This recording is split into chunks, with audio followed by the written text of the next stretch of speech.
le cœur serré, puisque Denis était hospitalisé et évidemment l'après-midi même il nous a quittés, et donc ça fait tout juste un an. Un an, donc une éternité en vérité, tant cet ami, cet artisan hors pair, cet homme au grand cœur nous manque terriblement.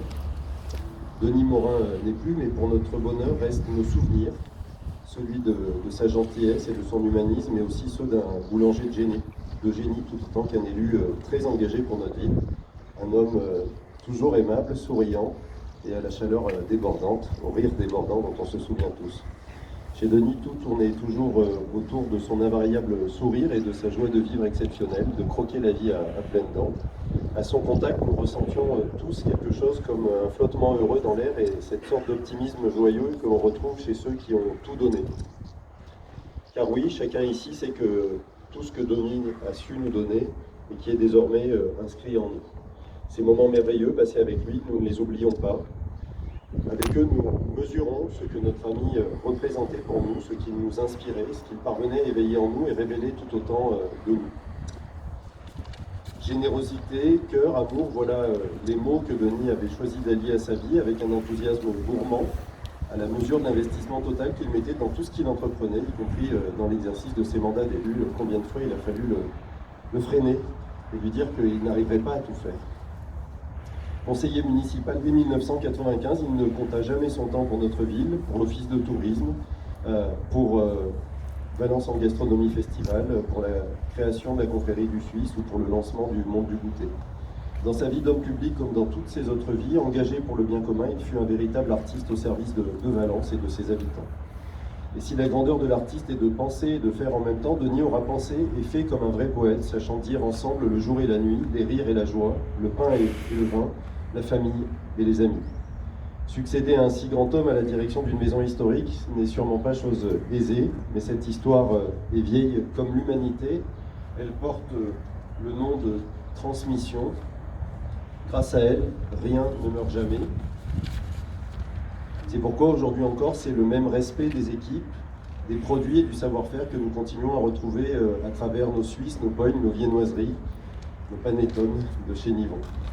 Pour notre bonheur, Nathalie, son épouse, a choisi de reprendre les rênes de l'institution et continue à être la complice de nos bons moments de vie. Aucun doute, l'histoire continue, nous continuons d'aller chez Morin, nous continuons d'aller chez Nivon, et même de temps en temps, je ne sais pas vous, mais je continue d'aller chez Denis. Et c'est dorénavant chez Nathalie et Denis. Quelle histoire, celle d'un homme passionné dont le but unique restera la quête de l'essentiel, la recherche du savoir-faire ultime, le temps donné au temps, le bon, le beau et le saint. Le travail de Denis fut un hymne à l'intelligence de la main, attaché à la mesure absolue de la qualité, nous donnant envie de croquer l'ami à pleines dents, comme il aimait lui-même croquer la vie.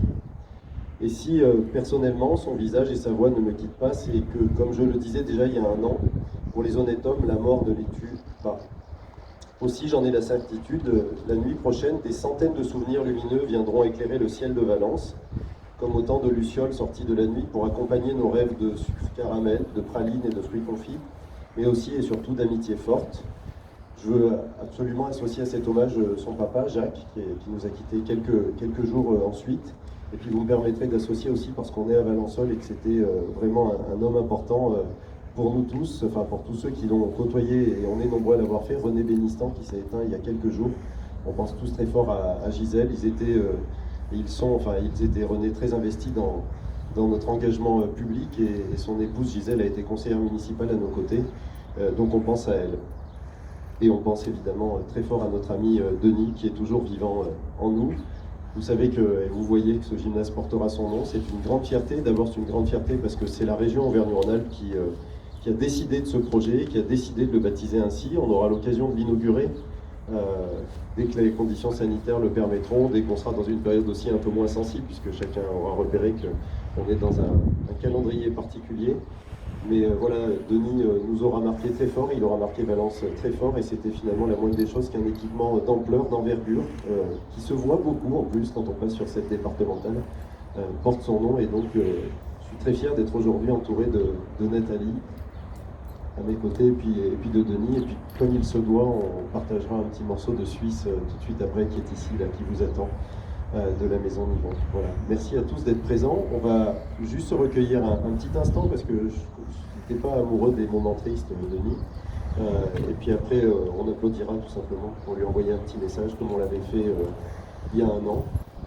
Voilà, je vous propose qu'on se recueille un petit instant.